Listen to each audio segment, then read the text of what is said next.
The rain hammered against the church windows like bullets from heaven, each drop echoing the shattered pieces of Evangeline Hartwell's heart as she stood frozen in the doorway, her wedding dress now feeling like a burial shroud. The man she had loved with every fiber of her being, the man whose ring she wore, whose children she dreamed of bearing, was standing at the altar with his back to her, and in his hand was a letter that would destroy everything she thought she knew about love, about family, about truth itself. Ladies and gentlemen, the wedding planner's voice trembled as she read from the paper that had just been thrust into her hands, the ceremony is postponed indefinitely. The bride and groom. They need to speak privately. But Evangeline couldn't move, couldn't breathe, because the words on that letter, written in her dying mother's handwriting, had just revealed the most devastating secret a woman could ever discover on what was supposed to be the happiest day of her life. 3 months earlier, Evangeline had been living what felt like a fairy tale romance with Matthias Blackwood, the enigmatic architect who had swept into her life like a storm of passion and mystery. She had met him at her art gallery opening, where he stood mesmerized before her painting titled, The Unknown Father, a haunting portrait she had created from fragments of childhood memories and her mother Celeste's cryptic stories about a man who had vanished before Evangeline was born. This painting, Matthias had whispered, his dark eyes reflecting something that looked almost like recognition, it speaks to something deep inside me. I feel like I've been searching for this face my entire life. His words had sent shivers down her spine, but she had interpreted them as the romantic musings of a man falling in love, not the prophetic warning they actually were. Their courtship had been intense and consuming, filled with late-night conversations about their shared sense of incompleteness, their mutual obsession with family histories that seemed deliberately obscured, and their identical recurring dreams about a grand estate with blue shutters and a garden where secrets grew like poisonous flowers. Evangeline had always known there were shadows in her family's past, gaps in her mother's stories that never quite aligned, and a persistent sadness in Celeste's eyes whenever Evangeline asked about her father. "Your father was a complicated man," her mother would say, her voice thick with unspoken pain. "He left before you were born, and it's better that way." Some love stories are too dangerous to remember. But Evangeline had craved those memories anyway, had built an entire identity around being the daughter of a great lost love, and had found in Matthias someone who seemed to understand that hunger for connection, that desperate need to feel complete. When Matthias proposed 6 months after they met, presenting her with a vintage ring that had belonged to his grandmother, Evangeline had felt like all the missing pieces of her life were finally falling into place. "I've never felt whole until I found you," he had said as he slipped the ring onto her finger. "It's like I've been walking through life with half a soul, and you're the other half I didn't know I was missing." The irony of those words would later cut through her like glass. The engagement period had been a whirlwind of wedding planning and deeper intimacy, but also of small, nagging details that should have raised red flags if Evangeline hadn't been so intoxicated by love. Matthias had grown up on the East Coast with his father Richard Blackwood, a wealthy businessman who had died when Matthias was 18, leaving him with a substantial inheritance and a collection of family photographs that he kept locked away. "My father was very private about our family history," Matthias would explain whenever Evangeline expressed curiosity about his childhood. "He said some memories were better left buried."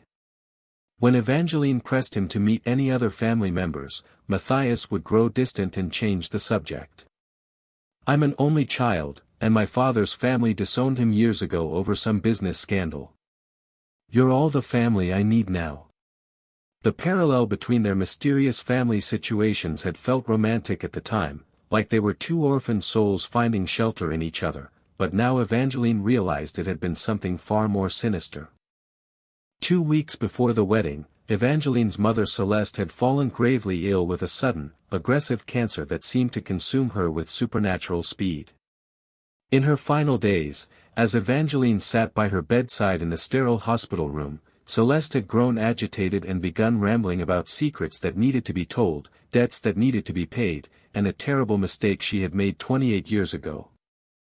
"Evangeline," she had whispered, her once beautiful face now gaunt and gray, "I need to tell you something about your father. About Richard. About the choice I made. But before she could elaborate, she would fall back into unconsciousness, leaving Evangeline with fragments of a puzzle she didn't yet understand. On the morning of her death, Celeste had pressed a sealed envelope into Evangeline's hands with fingers that shook like autumn leaves. "Don't open this until your wedding day," she had gasped. "Promise me you'll wait. Promise me you'll be strong enough to handle the truth when it comes." Evangeline had made the promise without understanding its weight, thinking her dying mother was simply being sentimental about not being there to see her daughter married. That morning, as Evangeline had prepared for her wedding in the bridal suite, she had held the envelope in her trembling hands and felt an inexplicable dread washing over her like a tide. The envelope was thick and yellowed with age, and her mother's handwriting on the outside simply read, "For my daughter, on the day she promises her heart to another soul." Inside were 3 items that would shatter her world: a birth certificate that listed her father not as the mysterious stranger she had always imagined, but as Richard Alexander Blackwood, Matthias's father. A bundle of love letters written in her mother's youthful handwriting, addressed to "My darling Richard," and filled with passionate declarations and plans for a future that never came to be. And a photograph of a young man who looked exactly like Matthias, standing beside a much younger version of Celeste in front of a grand estate with blue shutters, the same estate from Evangeline's dreams, the same face she had painted in The Unknown Father, the same man who had unknowingly fathered both the woman he was about to marry and the son she was about to marry. The truth unraveled like a ball of yarn rolled down an endless staircase, each revelation more devastating than the last. According to the letters, Celeste had been Richard Blackwood's secretary and secret lover for 3 years, carrying on a passionate affair while he was married to Matthias's mother, Victoria.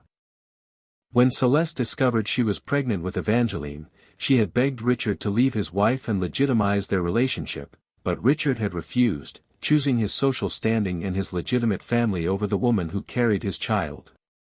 "I cannot abandon my son," he had written in what appeared to be his final letter to Celeste. "Matthias needs his father, and Victoria would destroy us all if she knew about us. Take the money I've given you, disappear, and never contact me again. Our daughter will be better off never knowing the truth."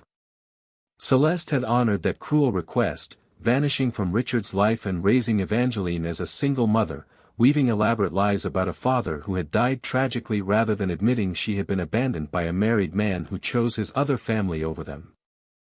But the most devastating revelation was yet to come, hidden in the final letter Celeste had written but never sent, dated just 5 years ago when she had somehow discovered that Matthias Blackwood, her daughter's lover, was also Richard's son. "My dearest Richard," the letter began, "you have been dead for 10 years, but your sins have come back to haunt us all. Our daughter has fallen in love with your legitimate son, and neither of them knows the truth. I watch them together and see how they complete each other, how they share the same gestures, the same laugh, the same way of tilting their heads when they think. They are drawn to each other with a force I now understand is not romantic destiny but the recognition of shared blood, the call of family mistaking itself for the call of love. I should tell them, I know I should, but I cannot bear to destroy Evangeline's happiness.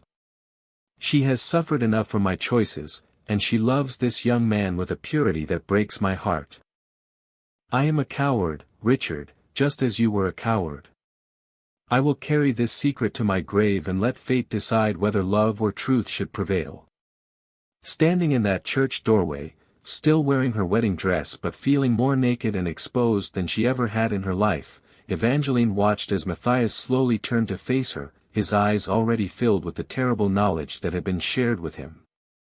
The wedding planner had given him his own letter, one that Celeste had arranged to be delivered only if the wedding was actually taking place, a fail-safe mechanism for a secret that had grown too heavy for one person to carry. "Evangeline," he said, and his voice was like broken glass, sharp and dangerous and full of pain.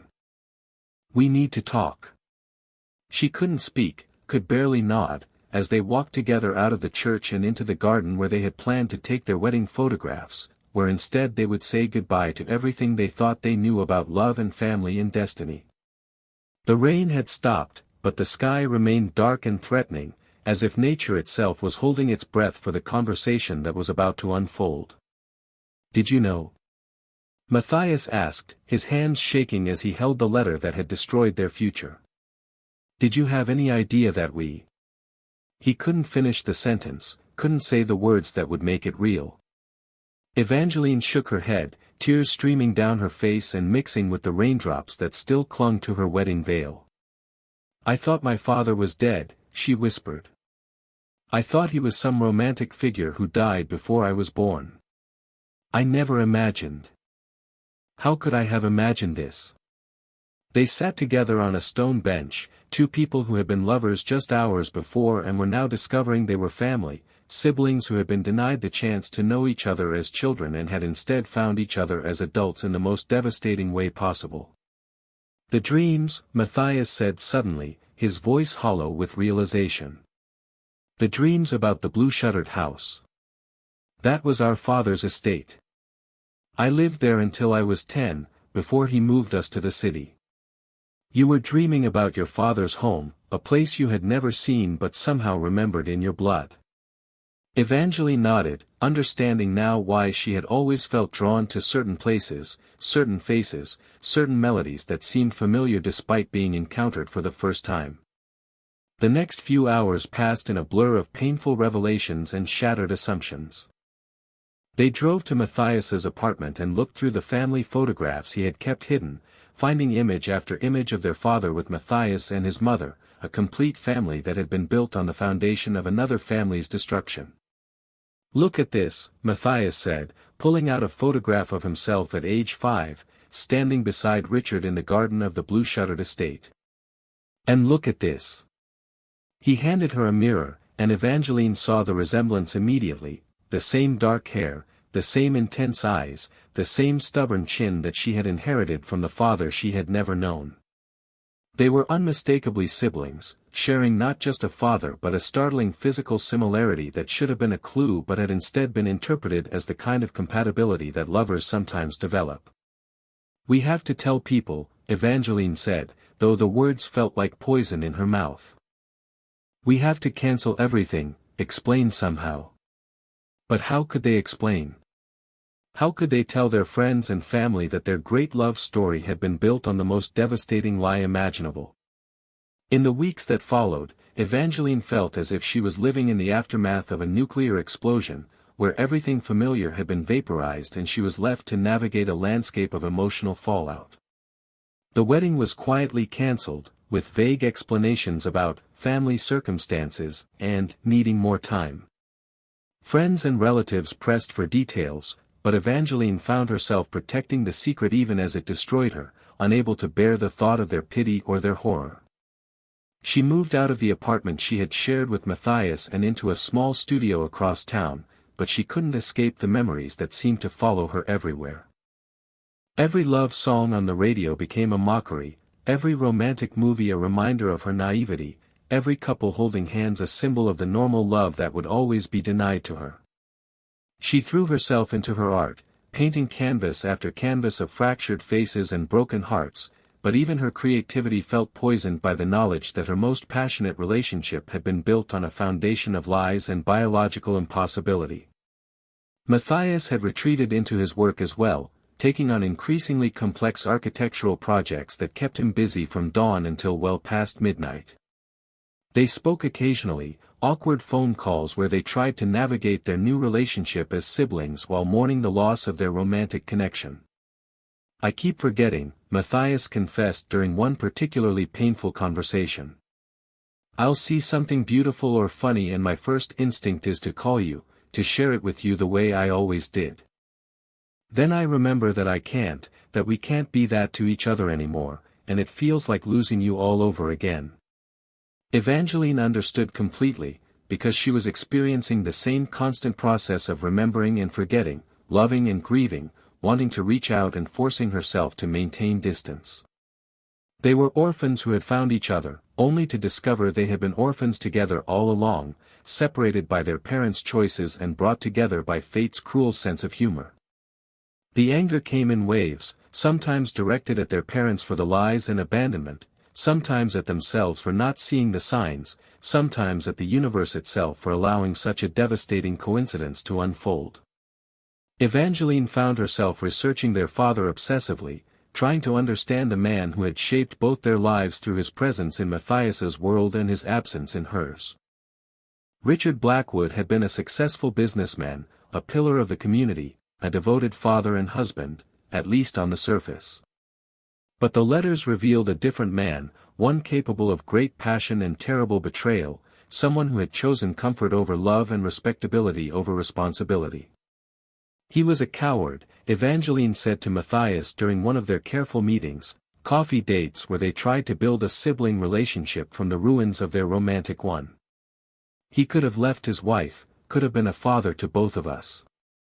Instead, he chose the easy path and left us to pay the price for his weakness. Matthias nodded, but she could see the conflict in his eyes, because Richard had been the father who raised him, who taught him to drive and helped him with homework and celebrated his achievements. Hating Richard meant hating half of his childhood, and that was a complexity that added another layer to their already impossible situation. 6 months after the cancelled wedding, Evangeline received a phone call that would change everything once again. Victoria Blackwood, Matthias's mother and the woman their father had chosen over Celeste, wanted to meet with her. "I know this is difficult," Victoria said, her voice carefully controlled but trembling with emotion. "I know you have every right to hate me. But I think we need to talk. There are things about your father, about our family, that you deserve to know." They met at an elegant restaurant downtown, two women who had been connected by one man's choices and divided by his secrets. Victoria was in her early 60s, still beautiful but carrying herself with the brittle composure of someone who had survived tremendous pain. "I knew about your mother," she said without preamble, her hands folded carefully in her lap. "I knew about the affair, and I suspected there might be a child. But I chose to pretend it wasn't happening because I was terrified of losing my husband and destroying my son's family. I convinced myself that if I never acknowledged it, it would somehow not be real." The admission hung between them like a live wire, dangerous and electric with potential consequences. "You knew?" Evangeline whispered, feeling a new kind of betrayal wash over her. "You knew I existed, and you never tried to contact me? Never tried to help?" Victoria's composure cracked slightly, revealing the guilt she had carried for nearly 3 decades. "I was young and scared and selfish," she said. "I thought if I ignored the situation, it would resolve itself somehow. I convinced myself that your mother was better off without us, that you were better off not knowing the truth. But watching you and Matthias fall in love, seeing how you completed each other, I realized how wrong I had been. You should have grown up as siblings, should have had the chance to know your father. My fear and pride robbed you both of that, and now my silence has caused even more pain." She reached across the table and touched Evangeline's hand with fingers that shook like her mother's had in those final days. "I can't undo the past, but I can try to give you some of the family you were denied. Matthias is struggling too, you know. He feels guilty for loving you, guilty for resenting the situation, guilty for existing at all. We're all victims of your father's cowardice and my own complicity in his lies." The conversation lasted for hours, with Victoria sharing stories about Richard that painted a more complete picture of the man who had been their father. She told Evangeline about his laugh, which was apparently identical to hers, about his habit of humming while he worked, about his love of thunderstorms and his fear of flying. She shared photographs that showed Richard at different stages of his life, and Evangeline could see herself and Matthias in his features, could trace the genetic inheritance that had made them recognize something familiar in each other without understanding what it was. "He talked about your mother sometimes," Victoria admitted, her voice barely above a whisper. "In his sleep, he would call out her name. Celeste. I pretended not to hear, but I knew he never stopped loving her. I think he regretted his choice every day of his life, but he was too proud and too scared to try to make it right." The revelation was both comforting and heartbreaking, knowing that their father had loved their mother but had lacked the courage to fight for that love. Victoria also revealed that Richard had left a trust fund for Evangeline, money that had been sitting untouched for over a decade because no one knew how to contact her. He set it up in his will, she explained, with instructions that if he ever had another child, that child should receive an equal inheritance to Matthias. He knew about you, Evangeline. He might not have had the courage to be your father in life, but he tried to provide for you in death. The money felt like blood money to Evangeline, a financial acknowledgement that could never make up for the emotional abandonment, but she also recognized that it represented Richard's final attempt to do right by the daughter he had never known. More importantly, Victoria offered something that money couldn't buy: family. "I know I can never be the mother you lost," she said, tears flowing freely now. "But I can be an aunt, a friend, someone who remembers your father with love despite his flaws. And maybe, together, we can help Matthias heal from this too." The path toward healing was neither straight nor simple, requiring all three of them to reimagine their relationships and their understanding of family. Evangeline began meeting regularly with Victoria, building a tentative friendship based on their shared love for the complicated man who had connected their lives. Victoria shared family recipes that had been Richard's favorites, told stories about Matthias's childhood that helped Evangeline understand her half-brother better, and gradually created a space where they could grieve together for the family they might have been if different choices had been made. Matthias was initially resistant to these gatherings, still too raw from his own pain to embrace the idea of a larger family, but eventually he joined them, and slowly they began to build something new from the wreckage of what had been lost. It wasn't the nuclear family any of them had originally wanted, but it was real and honest in a way that their previous relationships had never been. The process of healing also required Evangeline to confront her anger at her mother for keeping the secret, for allowing her to fall in love with her half-brother rather than revealing the truth that could have prevented such devastation. But as she read through Celeste's letters and diary entries that Victoria had helped her find among Richard's possessions, she began to understand the impossible position her mother had been in. Celeste had been young and abandoned, raising a child alone while watching the man she loved build a life with someone else. She had genuinely believed she was protecting Evangeline by creating a romantic fiction about her father's death, and by the time she realized the truth about Matthias, Evangeline was already so deeply in love that revealing the secret would have been devastating regardless. "She was trying to protect your happiness," Victoria said during one of their conversations. "She made the wrong choice, but she made it from love. Sometimes the people who love us most hurt us the deepest because they're trying to shield us from pain, not realizing that their protection creates even greater suffering." A year after the cancelled wedding, Evangeline found herself standing in the garden of the blue-shuttered estate that had haunted her dreams, which Victoria had preserved exactly as Richard had left it. Matthias was there too, and for the first time since learning the truth, they were able to be in the same space without the weight of their previous relationship crushing them. They walked through the garden where their father had once played with young Matthias, where he had dreamed of bringing Celeste and Evangeline if he had been brave enough to leave his first family. "I used to hate this place," Matthias said, touching the bark of an old oak tree where his initials were still carved from childhood. "After we learned the truth, it felt like a monument to lies and betrayal.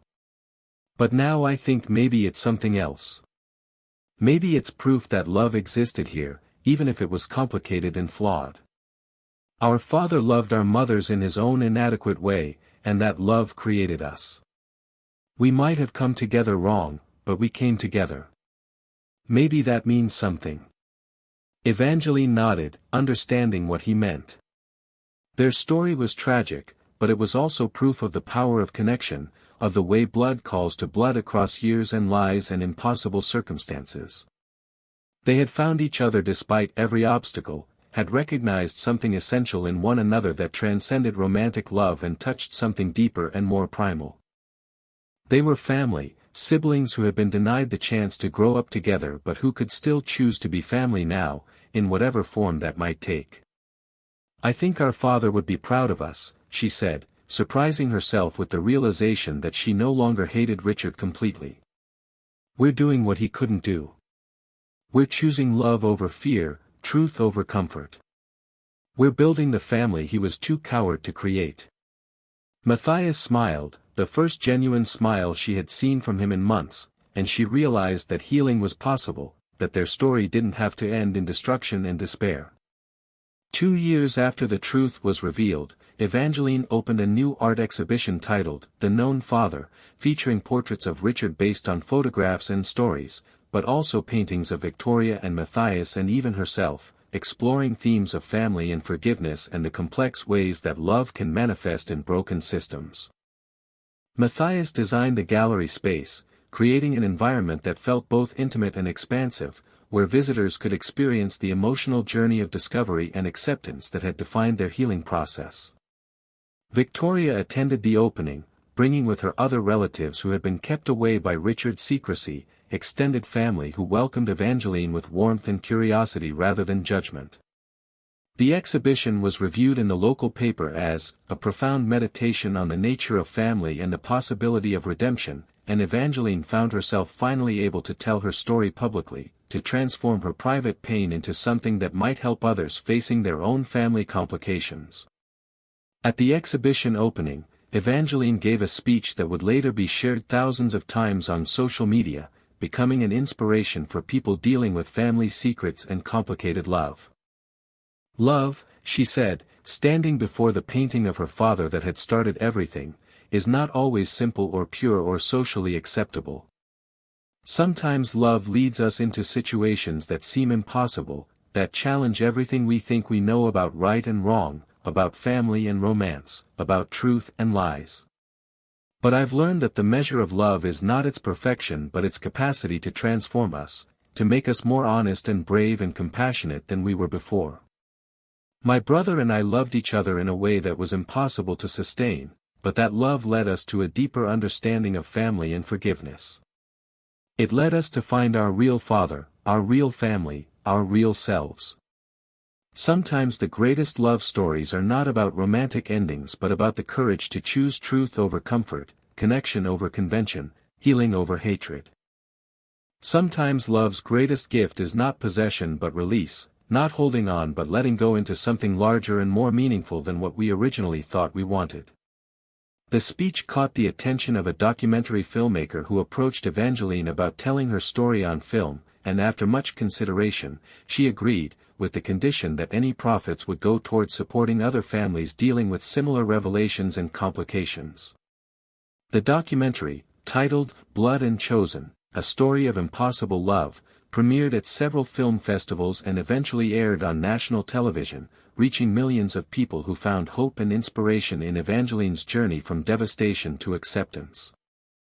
She received thousands of letters from viewers sharing their own stories of family secrets and complicated relationships, and she realized that her experience, as unique and painful as it had seemed, was part of a larger human story about the ways families create themselves and heal themselves across generations of mistakes and misunderstandings. Matthias, meanwhile, had started a non-profit organization focused on providing support and resources for people dealing with family revelations and genetic counseling, using his inheritance from Richard to fund programs that might prevent other families from experiencing similar tragedies. He had also begun dating someone new, a kind and patient woman named Sarah who knew their entire story and accepted the complexity of his relationship with Evangeline without judgment or jealousy. "She understands that you're my sister," he told Evangeline during one of their regular coffee meetings, which had become a cherished ritual. "She understands that our bond is deeper than romance but different from typical sibling relationships. She doesn't try to compete with that or change it. She just accepts it as part of who I am." Evangeline was genuinely happy for him, grateful that he had found someone who could love him fully while respecting the unusual family they had created. Victoria had become the mother figure Evangeline had never expected to find, someone who could share stories about both her parents and help her understand her place in a family history that was complicated but not shameful. They cooked together, traveled together, and gradually built the kind of relationship that might have existed if they had known each other from the beginning. Victoria also served as a bridge between Evangeline and other relatives, introducing her to cousins and aunts and uncles who had heard whispered stories about Richard's other family but had never had the chance to meet them.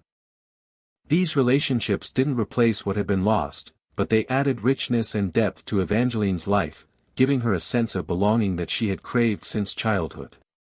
5 years after the cancelled wedding, Evangeline married David, a gentleman who worked as a therapist specializing in family trauma and who had been drawn to her story not despite its complexity but because of it. He understood that her capacity for love had been deepened, not damaged, by her experience with Matthias, and he respected the unique family structure they had created. Matthias walked her down the aisle, fulfilling the role that their father never could, and Victoria sat in the front row crying tears of joy for the daughter she had gained through such painful circumstances. The wedding was small and intimate, filled with people who knew their story and celebrated not just their marriage but their journey toward healing and wholeness. In her wedding vows, Evangeline said, "David, you are marrying not just me but my entire complicated, beautiful, impossible family. You are choosing to love not just who I am but who I have become because of everything I have survived and learned and forgiven. That kind of love is rare and precious and worthy of a lifetime of gratitude." At the reception, Evangeline gave another speech that would become part of her legacy, words that captured the wisdom she had gained through her journey from devastation to acceptance. "I used to believe that love was about finding your other half, about completing yourself through another person," she said, looking out at the faces of family and friends who had supported her through the darkest and brightest moments of her life. "But I've learned that real love is about becoming whole within yourself first, and then choosing to share that wholeness with others. Real family is not just about blood or genetics or conventional relationships. Real family is about choosing each other, again and again, through all the complications and revelations and impossible circumstances that life throws at us. My brother and I found each other in the wrong way, but we chose to love each other in the right way. My mother-in-law became my mother through loss and forgiveness rather than birth. My husband chose to love me not despite my complicated past but because of the strength and wisdom that past has given me. This is what family looks like when we stop trying to fit into perfect categories and start accepting the messy, beautiful reality of human connection." The story of Evangeline and Matthias became a touchstone for other families facing similar challenges, proof that even the most devastating revelations can lead to deeper understanding and stronger connections if approached with courage and compassion. Their nonprofit organization expanded to include support groups, educational programs, and advocacy for better genetic counseling and family communication. Evangeline continued to create art that explored themes of family and identity and forgiveness, while Matthias designed community centers and healing spaces that reflected his understanding of how environments can support emotional recovery. Victoria became a grandmother figure not only to Evangeline's children but to many of the young people who found support through their organization, offering the kind of unconditional love and wisdom that can only come from someone who has survived great loss and found meaning in service to others. Years later, when journalists asked Evangeline how she had managed to transform such a devastating experience into something positive and life-affirming, she would always return to the same fundamental truth, that love, in its purest form, is not about possession or conventional relationships but about the willingness to see each other fully and choose connection despite the complexity. "My brother and I could have been destroyed by the truth about our relationship," she would say. "We could have spent our lives hating our parents, hating ourselves, hating the circumstances that brought us together in such an impossible way. But we chose differently. We chose to see our love as sacred even if it couldn't take the form we originally wanted. We chose to honor our connection by building something meaningful from what felt like destruction. We chose to believe that every person we meet, every relationship we form, every challenge we face is an opportunity to become more loving, more understanding, more fully human. That choice, made again and again in small moments and large crises, is what transforms tragedy into wisdom, pain into compassion, and broken families into chosen families that are stronger and more beautiful than anything we could have planned or imagined." The final scene of their story takes place in the garden of the Blue Shuttered Estate, which has now become a retreat center for families in crisis, a place where people can come to heal and reconnect and rediscover what it means to love each other through impossible circumstances. Evangeline and Matthias meet there every year on the anniversary of their cancelled wedding, not to mourn what was lost but to celebrate what was found. They bring their spouses, their children, Victoria, and whoever else needs the healing energy of that place where secrets once grew like poisonous flowers but where truth now blooms in the form of genuine connection and hard-won wisdom. They tell their story to the families who come seeking hope, sharing the message that has become their life's work, that love is not about perfection but about the courage to keep choosing each other, to keep building family and meaning and beauty from whatever materials life provides, no matter how broken or complicated those materials might seem. In the end, their story is not about the love that couldn't be, but about all the kinds of love that became possible when they stopped trying to fit their connection into conventional categories and started accepting the unique and precious form their family was meant to take.